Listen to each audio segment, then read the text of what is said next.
पुण्यातील घाटमाथ्यावर मुसळधार पाणी पातळी वाढल्याने खडकवासला धरणातून 15,000 क्युसेक्स पाण्याचा विसर्ग। पुणे शहरातील भिडे पूल पाण्याखाली। मुठा नदी पात्रालगतचे रस्ते वाहतुकीसाठी बंद। नाशिकच्या गोदाघाट परिसरातील पाणी ओसरलं। मध्यरात्रीपासून पावसाची विश्रांती। गंगापूर धरणातून पाण्याचा विसर्ग सुरू। नाशिक आणि उत्तर महाराष्ट्राला येलो अलर्ट जारी।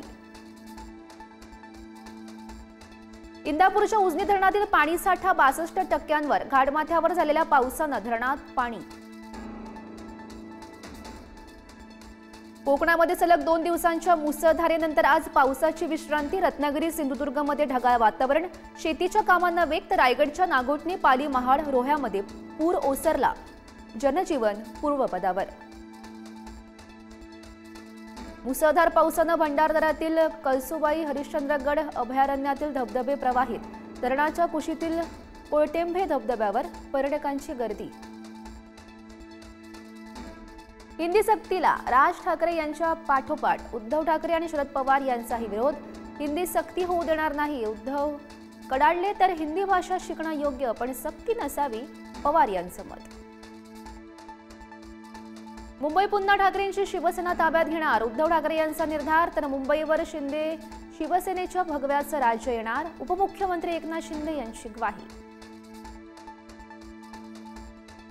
मनसेसोबत युती होऊ नये यासाठी शेटजींचे नोकर हॉटेलमध्ये भेटतात। उद्धव ठाकरे यांचा भाजपवर हल्लाबोल। युतीसाठी ठाकरेंची लाचारी, एकनाथ शिंदे यांचा टोला। राज ठाकरेंशी युतीबाबत अखेरच्या क्षणापर्यंत सकारात्मक। संजय राऊत यांनी स्पष्ट केली भूमिका। बेगामी शादी में ठाण्याचा अब्दुल्ला का नाचतोय, एकनाथ शिंदे यांच्यावर टीकास्त्र। वर्धापन दिन मेळाव्यानंतर उद्धव ठाकरे ॲक्शन मोडवर। दुपारी जिल्हा प्रमुखांची घेणार बैठक। संध्याकाळी घेणार आमदार खासदारांची बैठक। बोल बच्चन भैरवींना उत्तर देत नाही। उद्धव ठाकरे यांच्या भाषणावर मुख्यमंत्र्यांची प्रतिक्रिया। तर पराभवाच्या भीतीनं ओकलेली हतबलता, बावनकुळेंची टीका। केंद्रीय गृहमंत्री अमित शहा आज महाराष्ट्राच्या दौऱ्यावर। मुंबईमध्ये 3 कार्यक्रमांना लावणार हजेरी। युद्धाच्या 8व्या दिवशी इराणच्या आणखी एका आण्विक प्रकल्पावर इस्रायलचा हल्ला। युद्धात अमेरिकालाही उडी घेणार। अमेरिका इराणवर हल्ल्याच्या तयारीत। ट्रम्प यांच्याकडून योजना तयार। ज्ञानोबा आणि तुकोबारायांच्या पालख्या आज पुण्यनगरीमध्ये येणार। आकुर्डीहून तुकोबांची पालखी पुण्याकडे तर आळंदी पुणे मार्गावर ज्ञानोबांच्या पालखीमध्ये वारकऱ्यांची मोठी गर्दी।